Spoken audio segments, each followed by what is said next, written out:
오늘은 어버이날이면서 어버이 주일입니다.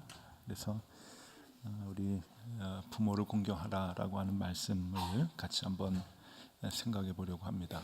혹 오늘 아주 감동적인 그 설교나 눈물을 흘릴 만큼의 그러한 그 예배가 되었으면 좋겠다라고 하는 그 기대는 버리시기 바랍니다. 우리가 감동 한번 받고 눈물을 한번 예배드리면서 흘리는 것으로 부모님에 대한 잘못이 다 이렇게 만회가 되지는 못합니다. 물론 저도 이제 설교의 자격이 없는 사람이기 때문에 부모를 공경하자라고 하는 말씀보다는 오늘 그 10계명 중에 제 5계명이 어떤 의미인가라고 하는 것을 같이 생각해 보려고 합니다. 그러니까 조금은 감성적인 마음보다는 좀 이성적인 마음으로 설교를 듣고 이 말씀에 대한 실천을 하고자 하는 다짐이 있으면 좋겠다 하는 생각이 듭니다. 조선 말기에 우리 이 땅에 서양 선교사님들에 의해서 복음이 들어왔지요. 서양 선교사님들이 전국 8도의 마을마다 들어가면서 복음을 전할 때 굉장히 많은 어려움에 부딪혔습니다. 왜 그런가 하면은 기독교는 제사를 드리지 못하게 한다.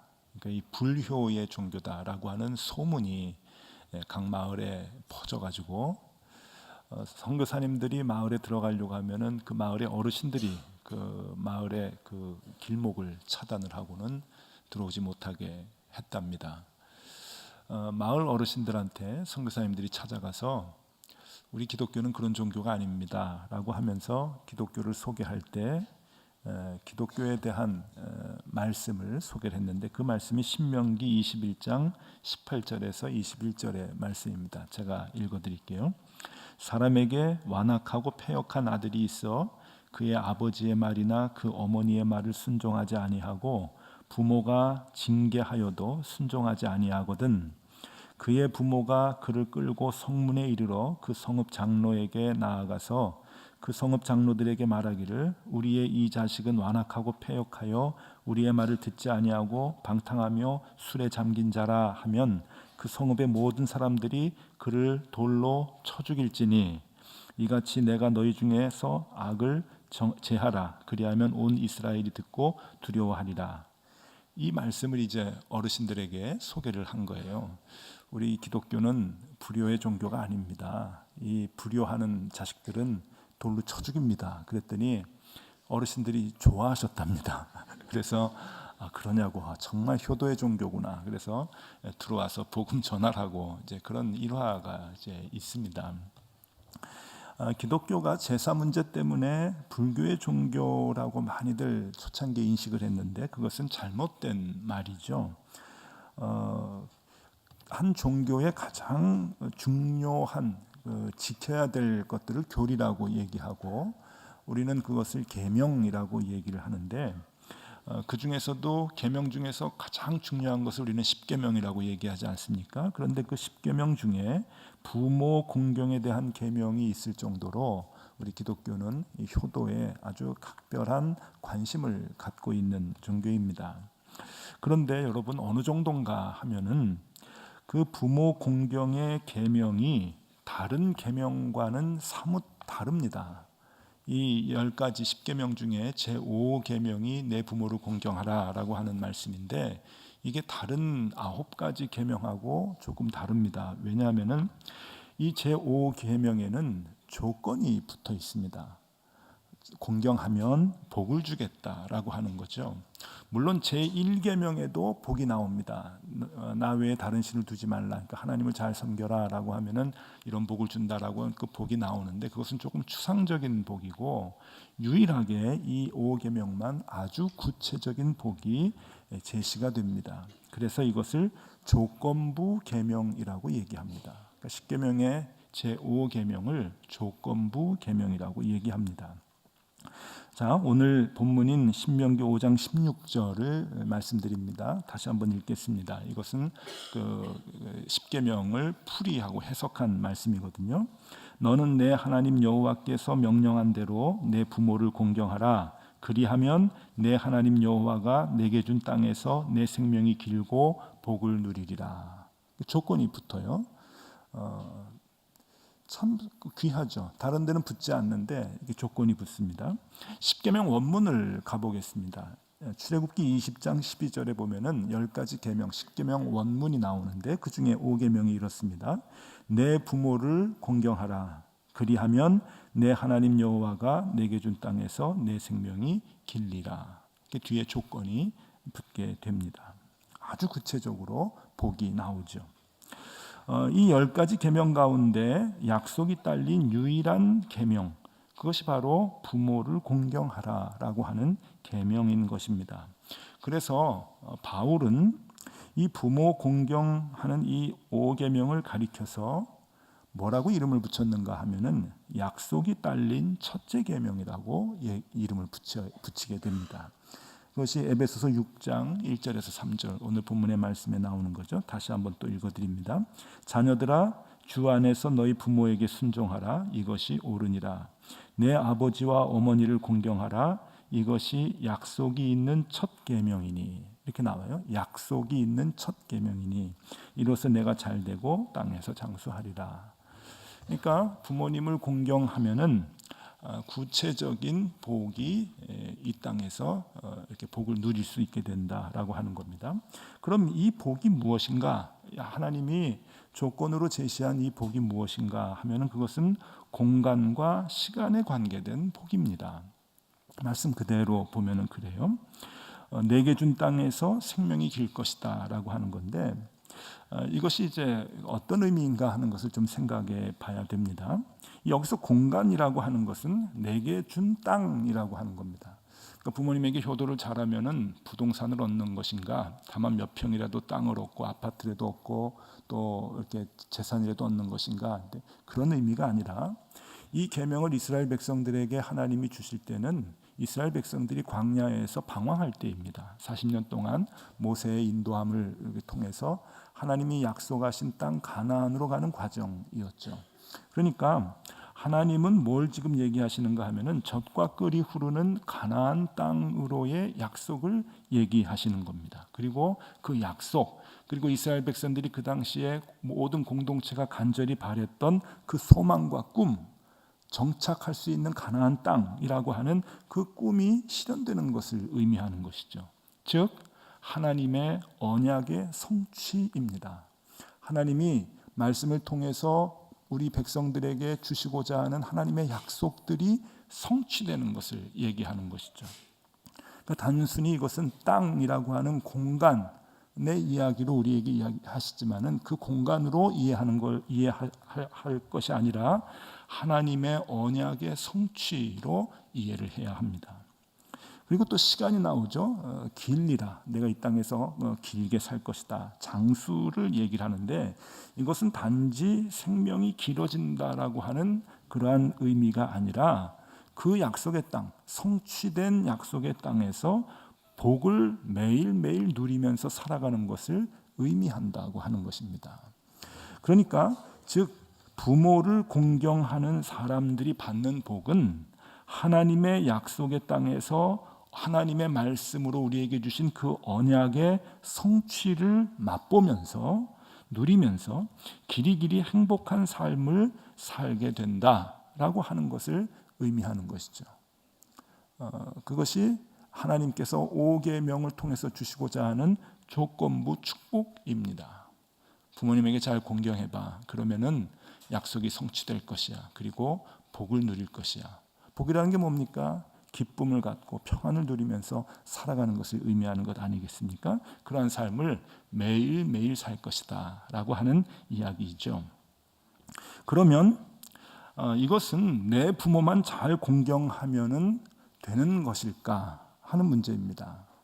아까도 권사님 기도하셨지만은 잘못한 거를 회상을 해보고 만회해보려고 하니까 이제는 부모님이 계시지 않는데 그게 다 우리의 얘기잖아요. 저도 참 불효하면서 지금까지 살아왔는데 효도 좀 해보려고 하니까 이제 두 분 다 안 계시거든요. 그럼 어떻게 회복을 할 수 있겠는가? 부모님이 계시지 않으면은 이제 이 계명은 의미가 없는 것인가? 네? 그렇지 않습니다. 성경에서 얘기할 때 이 부모를 공경하라라고 얘기할 때 이 부모에 대한 범위를 우리에게 성경은 얘기를 해주고 있습니다. 이것은 자녀를 키우는 부모가 자녀에게 교육시키고 훈련시키는 말씀이 아닙니다. 그러니까 오늘 여러분들이 자녀들하고 같이 와서 같은 자리에 앉아서 예배를 드린다고 한다면 이 녀석들아 봐, 부모님 말씀 잘 듣고 순종하면 너희들이 이 땅에서 복을 받는데 라고 아이들을 교육시키는 말이 아니라 이것은 우리 모두에게 보편적으로 적용이 되고 우리가 지켜야 하는 하나님의 계명이라고 하는 것이죠. 잠언 23장 22절에 보면은 이런 말씀이 나옵니다. 너를 낳은 아비에게 청종하고 내 늙은 어미를 경히 여기지 말라. 잠언은 언제나 이렇게 문장을 겹쳐서 이렇게 그 두 문장을 비교하도록 만듭니다. 그게 잠언의 특징인데 너를 낳은 아비 그리고 내 늙은 어미 하면서 동격으로 씁니다. 그래서 늙었다고 하는 표현을 쓰죠.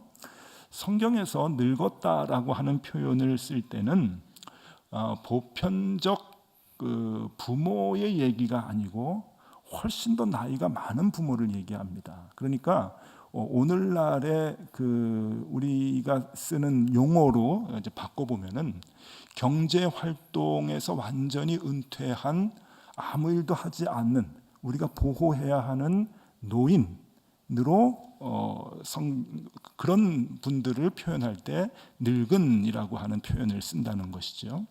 그러니까 이 말씀은 하나님께서 내 부모를 공경하라라고 할 때 이 말씀은 저도 이제 그 대학교 졸업한 딸이 있고 지금 고등학생 딸이 있는데 이 아이들에게 야 부모님 잘 공경해, 날 잘 공경해야 돼, 순종해야 돼라고 하는 그런 관계가 아니라 이미 저와 같은 기성세대들이 어른들이 이 우리 가정과 우리 사회에서 정말 그 아무 일도 할 수 없는 그러한 그 어르신들, 노인들을 어떻게 공경해야 하는가라고 하는 것을 얘기해 주는 거죠. 그리고 옛날에 이 이스라엘 사람들에게 주셨을 때 그 당시 이스라엘 사람들은 부족 사회거든요. 그러니까 부족 사회는 한 가족이었습니다. 그러니까 한 개인의 가정에서의 이야기를 하는 것이 아니라 그 공동체 안에서의 어른들, 공동체 안에서의 늙은 부모들을 모두가 다 책임져야 한다고 하는 그러한 그 말씀입니다. 에스겔서 22장 7절에 보면은 조금 더 구체적인 표현이 나오는데 읽어드립니다. 그들이 내 가운데서 부모를 업신여겼으며 내 가운데서 나그네를 학대하였으며 내 가운데서 고아와 과부를 해하였도다. 이게 무슨 말씀인가 하면은 제가 우리 교회 이름 정의를 이제 설교를 할 때 말씀드렸습니다. 성경에는 4대 취약계층이 나온다 그랬죠. 약자들을 얘기하는데 이 약자에 언제나 부모님들을 포함시킵니다. 성경은. 그러니까 부모님이 이 늙은 부모님이 사회적 약자라고 하는 의미예요. 사회적 약자이기 때문에 보호해야 하고 그리고 우리가 감싸줘야 하고 책임져야 하는 존재다라고 하는 것을 성경은 얘기해 주고 있습니다. 그런 상황에서 내 부모를 공경하라 라고 하나님은 얘기하시는 것이시고 거기에 조건부 축복을 구체적으로 그 공동체에 얘기하는 거죠. 그러니까 부모님이 돌아가셨다고 이 명령에서 이 계명에서 자유로운 게 아닙니다. 우리 사회, 우리 공동체에서 정말 보호를 받아야 하는 노인분들을 우리들이 어떻게 감당해야 하는가? 이게 그리스도인들이 행해야 할 책임감 있는 행동이라고 하는 거죠. 여러분, 이 문제는 사회적 약자에 대한 문제는 제도를 바꾼다고 이 제도가 그 행복권을 주지는 않습니다. 너무 한계가 명확한 거죠. 여러분 많은 사람들이 우리나라에서 노인들이 참 힘들게 생활하시는 것을 보면서 일본을 많이 부러워합니다. 일본은 노인들 천국이래. 초고령화 사회인데 제도가 잘 돼 있고 법이 잘 돼 있대 라고 얘기를 하는데, 여러분 그 말은 틀린 말입니다. 제가 일본은 조금 알잖아요. 그 말은 잘못된 거예요. 물론 제도가 잘 되어 있습니다. 그거는 뭐 부인할 수가 없어요. 제도가 잘 되어 있는데 여러분 거꾸로 생각하실 필요가 있습니다. 제도가 잘 되어 있다라고 하는 것은 그 노인에 대한 주변 가족의 돌봄이 사라지고 있다고 하는 의미가 되거든요. 그러니까 자꾸만 가족들이 해야 하는 그 의무와 그 보호의 책임을 사회와 국가가 자꾸만 이렇게 지게 되는 건데, 그것으로 인해서 제도는 보완이 되지만 여러분 마음의 공헌은 메꿔지질 않아요. 그래서 이것이 엄청나게 큰 사회적 문제가 됩니다. 제도는 완벽한 것 같은데 완벽해 하면은 행복해지나요? 아닙니다. 구체적인 예를 하나 들어볼게요. 사진을 하나 보여드리겠습니다. 무연사회, 저 정도 한자는 여러분들이 다 보실 수 있을 겁니다. 저게 2012년도, 그러니까 지금부터 한 만 3년 전쯤에 일본의 NHK 방송에서 다큐멘터리를 제작을 해서 방송을 해서 사회적으로 충격을 줬던 프로그램입니다. 그것이 나중에 이제 책으로까지 이제 나오게 됐죠. 워낙 충격적인 방송이어가지고요. 저기 보면은 여러분 조그만 글자를 보실 것입니다. 그 뭐라고 써 있냐면은 한 해에 그 무연사, 일본에서 붙인 말이에요. 무연사 혹은 고독사. 그러니까 노인들이 혼자 있다가 아무도 모르게 죽는 거예요. 무연사와 고독사가 한 해 32,000명입니다. 2012년도 통계입니다. 별로 안 놀라시는군요. 하루에 90명 꼴입니다. 한 시간에 한 4분 정도 돌아가시는 거죠. 어마어마한 겁니다. 그냥 언제 죽는지 모르는 거예요. 그래서 한 일주일 보름 안 보여서 옆에 분들이 문을 두드리고 보고 그러는 거죠. 그래서 일본에서는 그 유품을 처리해주는 회사까지 생겨서 잘 된답니다. 그런 회사가 생기는 거예요.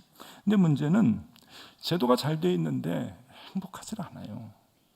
그러니까 이렇게 혼자 쓸쓸하게 사시다가 돌아가시는 거예요. 하루에 90명씩이나. 여러분 아시죠? 나쁜 건 우리나라 금방 쫓아갑니다. 미국에 나쁜 거, 일본에 나쁜 거 금방 쫓아가는데, 우리나라 통계로 보면은 2014년 기준, 그러니까 작년에 나온 기준이겠죠. 재작년 통계니까 2014년 기준으로 무연고자 사망자 수가 1년에 1,000명이 넘었습니다. 1,000명.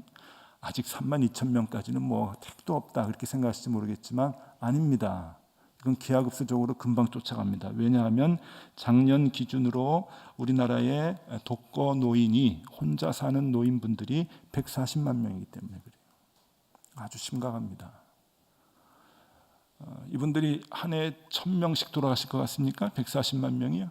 그렇지 않아요. 우리도 금방 3만 명 됩니다. 제도를 아무리 세우고 법을 바꿔도 노인들은 행복하지 못하고 괴롭습니다. 왜냐하면은 여러분 아셔야 합니다. 그것은 우리 사회의 가치관 때문입니다. 기준이 옛날하고 달라졌기 때문에 그래요. 그러니까 다시 말하면 우리 모두의 죄 때문에 그렇습니다. 여러분 우리의 가치관이 뭡니까? 성경적 가치관으로 살지 않잖아요. 하나님이 창조의 질서를 우리에게 주셨는데 그 창조의 모습으로 우리가 살지 않습니다. 다 바꿨습니다. 그래서 좋다고 얘기하는 것이 지금 자본주의 경제사회 체제 속에서 우리가 살아가고 있습니다. 저는 그 말을 별로 좋아하지 않습니다. 저는 천민자본주의라고 하는 말을 더 좋아합니다. 왜?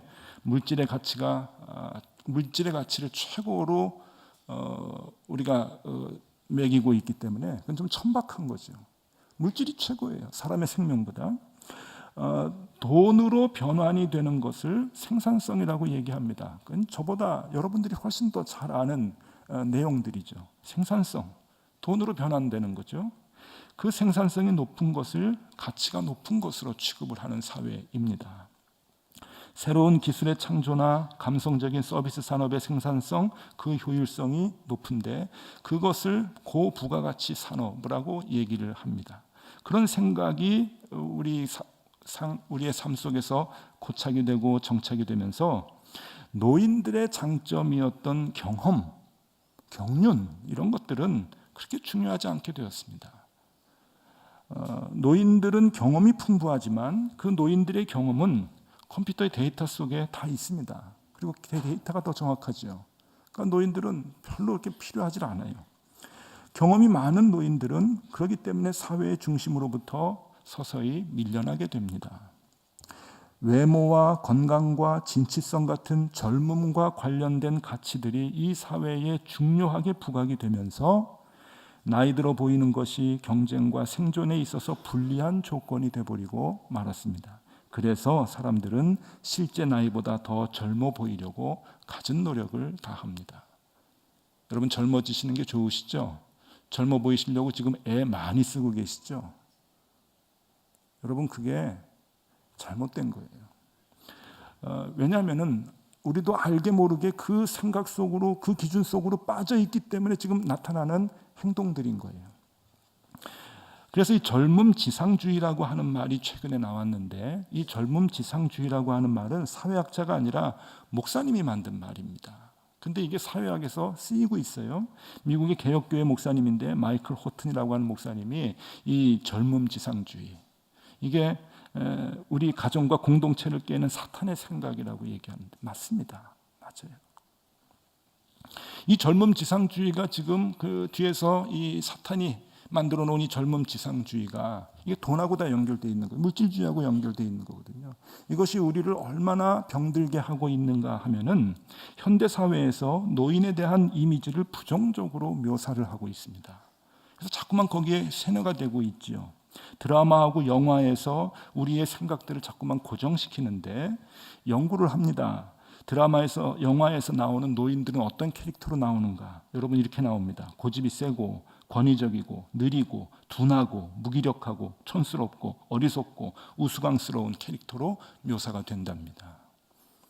그러니까 얼마 전에 인턴이라고 하는 영화가 나와서 아주 인기가 좋았죠. 그게 우리가 갖고 있는 기본적인 생각을 확 바꿔버린 거거든요. 그게 정상인데 지금 기준을 다른 데 두고 있으니까. 그래서 여러분 젊은이들의 눈에 비치는 노인들은 버스나 전철에서 자신들이 앉아야 될 자리나 빼앗는 얄미운 존재로 생각을 합니다. 그리고 뉴스에서는 그러니까 사회적으로는 이렇게 소개를 하죠. 힘들게 번 돈으로 연금을 대주며 부양해야 하는 사회적 짐 정도로 노인들을 묘사합니다. 이게 젊음 지상주의가 갖고 있어서 우리들을 자꾸만 개조시킨 기준들이죠. 삶의 기준들이에요. 여러분 여기에 속지 마세요. 우리도 그게 당연한 거 아닌가 생각하는데 여러분 그렇지 않습니다. 이 생각과 이 기준은 바뀌는 거예요. 사람이 만든 거고 바뀌는 겁니다. 옛날에 노인들은 정말 귀찮은 존재고 필요 없는 존재였나? 그렇지 않습니다. 옛날 사회, 우리가 살았던 사회보다 더 긴 옛날 그 역사를 보면 옛날 사회는 기준이 달랐어요. 그래서 어른들의 경험과 어른들의 삶의 경륜과 그 지혜를 훌륭하게 생각을 했습니다. 농경사회에서는 어른들의 경험이 이 생명과 연결이 되는 거거든요. 어른들의 경험이 이 농사 짓는 일에 굉장히 중요하기 때문에 어른들의 그 농사의 경험이라고 하는 것이 생명, 가족의 생명과 직결이 되어서 어른들의 생존은 굉장히 소중한 거였습니다. 그래서 그 당시에는 노인 한 명이 죽으면 도서관 하나가 불타 없어지는 것으로 생각을 했답니다. 그런 시대가 더 길었어요, 여러분. 그런데 왜 우리 사회가 이렇게 됐습니까? 사람들이 생각을 바꾼 거예요. 이 젊음 지상주의가 사람들의 기준을 다 바꿔놓은 겁니다. 하나님이 이 계명을 주실 때 그리고 천지를 창조하실 때의 그 세상의 원리와 창조의 그 질서가 다 파괴된 거죠.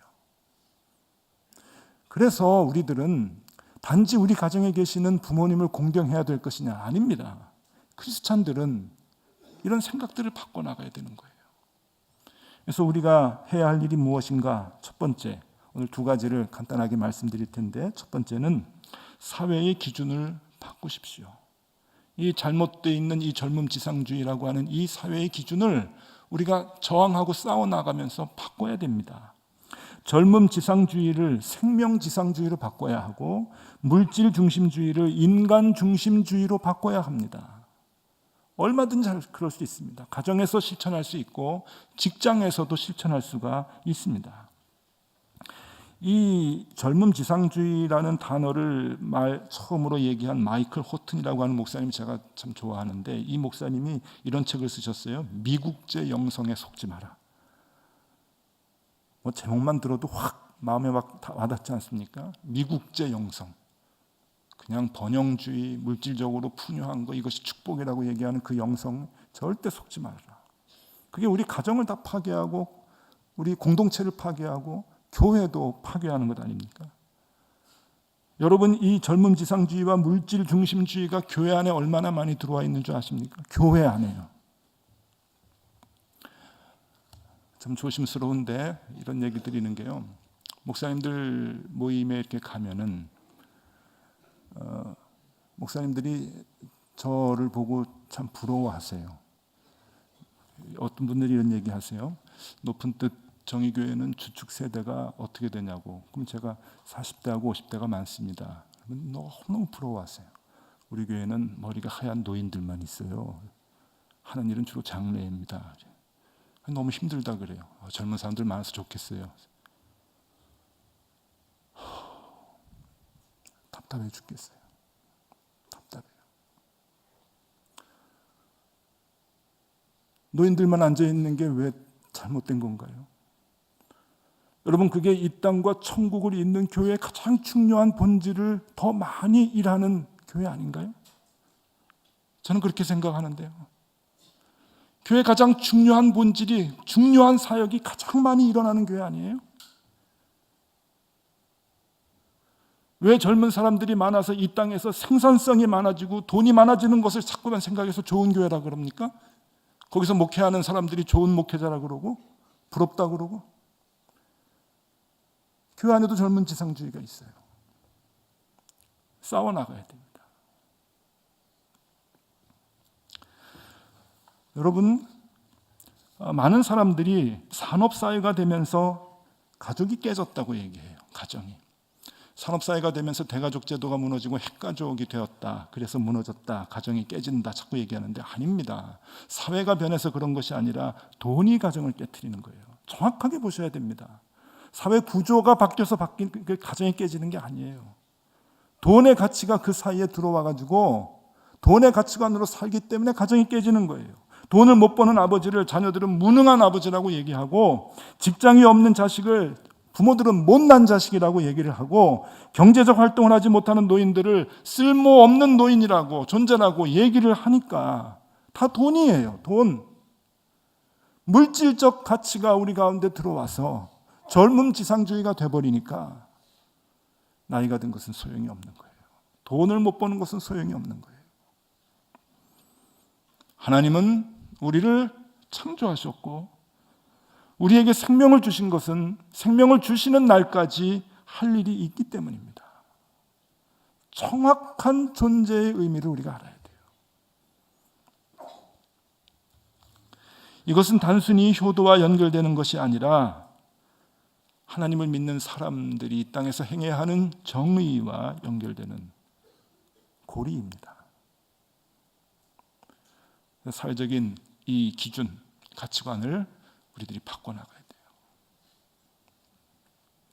높은 뜻 정의교회 교인들이 하셔야 됩니다. 저하고 같이. 두 번째, 이건 좀 더 구체적인 건데, 여러분, 나이가 드는 것을 받아들이십시오. 그리고 자랑하십시오. 사회적인 기준이 젊음 지상주의가 되니까 나이가 드는 것을 자꾸 부끄럽게 생각하고 자꾸 젊어지려고 하고 소용이 없는 것이라고 생각하는데 그렇지 않습니다. 젊어지려고 하지 마십시오. 젊어지려고 하는 그 마음 자체가, 그 행동 자체가 여러분 사회를 망가뜨리는 겁니다. 창조의 질서를 깨는 거죠. 뭐 젊어지려고 하는 게 뭐 잘못됐나요? 예, 잘못됐습니다. 창조의 질서를 깨는 겁니다. 여러분, 성전환 수술한 사람들은 왜 죄인이라고 얘기하면서 나이를 전환하는 사람은 왜 죄라고 얘기하지 않습니까? 생각해 보세요. 창조의 질서예요. 나이를 먹으면 먹은 대로 살다가 그 역할을 하다가 하나님 부르시면 하나님 앞에 가는 게 삶의 이치예요. 왜 그 창조의 질서를 수용하지 못합니까? 거기서부터 사회가 어그러지는 거 아니에요? 불행이 시작되는 거 아닙니까? 받아들이세요. 머리가 휘어지면 감사하십시오. 이가 흔들리고 빠지면 감사하십시오. 눈이 침침해서 돋보기를 쓰게 되면 감사하십시오. 저 돋보기 쓴 지 10년 넘었거든요. 멀쩡해 보이죠? 다 이게 돋보기예요. 이게요. 다초점 렌즈를 쓰는데 40 들어가면서 이제 돋보기 쓰기 시작하는데 감사하더라고요. 저는 그 나이에 그 역할을 해야 되겠다 생각을 해요. 50대 중반인데 60 되면 감사할 거고 70이 되면 더 감사할 거고 80까지 혹 하나님 살게 해주시면 더 감사할 거고 그 역할을 할 거예요. 경제적 활동 못해도 자녀를 위해서, 젊은 사람들을 위해서, 교회를 위해서 기도할 겁니다. 여러분, 잠언 16장 31절에 보면은 백발은 영화의 면류관이라고 얘기합니다. 부끄러운 게 아니에요. 그건 자랑할 겁니다. 돈 때문에 부끄러워하는데 그놈의 망할 돈 때문에 왜 우리 귀중한 어른들이 부끄러워하는 삶을 살아야 됩니까? 그거 바꿔야 돼요. 자녀들이 바꿔줘야 되고 우리 사회 공동체의 주축이 되는 우리들이 바꿔줘야 되는 거예요. 잠언 20장 29절에 젊은 자의 영화는 그의 힘이요 늙은 자의 아름다움은 백발이리라. 젊은 자는 힘밖에 자랑할 게 없지만 늙은 자의 아름다움은 백발이라. 늙어가는 것을 자랑하십시오. 여러분들의 지혜와 삶의 경륜이 소중하다고 하는 자부심을 가지십시오. 그리고 여러분들의 깊은 영성의 기도로 젊은이들과 교회를, 자녀들을 살리십시오. 여러 부모님들의 간절한 기도가 자녀들을 살리는 길이기 때문에 그렇습니다. 여러분들이 이 땅에서 호흡을 하면서 생명이 붙어있는 그 순간까지 우리에게는 할 일이 있습니다. 그래서 생명을 연장시켜 주시는 것이죠. 그 창조의 질서, 하나님의 마음 우리가 깨닫고 거기에 순응하고 그 원리를 잘 지켜나가기 위해서 우리가 애쓰는 삶을 살아야 합니다. 이미 많이 바뀌었습니다. 죄 때문에. 그것들을 알고서 싸워나가는 그런 생활을 우리가 해야 될 것입니다. 어버이주일 설교 잘했죠? 예. 이 5계명에 대한 원리를 깨닫는 것 더 중요하다 생각을 합니다. 우리가 그렇게 사람들의 잘못된 생각과 싸워나가는 높은 뜻 정의교회 교인들 다 되실 수 있기를 바랍니다. 기도하겠습니다. 우리가 부모님을 공경하지 못하고 자녀를 사랑하지 못하는 것은 원인이 다 같은 뿌리입니다. 우리가 복음으로 살아야 하는데 말씀보다 돈을, 하나님보다 세상을 더 많이 사랑했기 때문입니다. 하나님 우리에게 말씀을 주십시오. 그리고 말씀대로 살 수 있는 용기를 주십시오.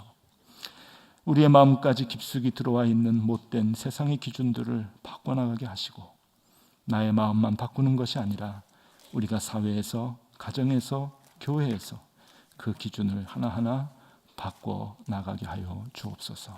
예수 그리스도 이름으로 기도드리옵나이다. 아멘.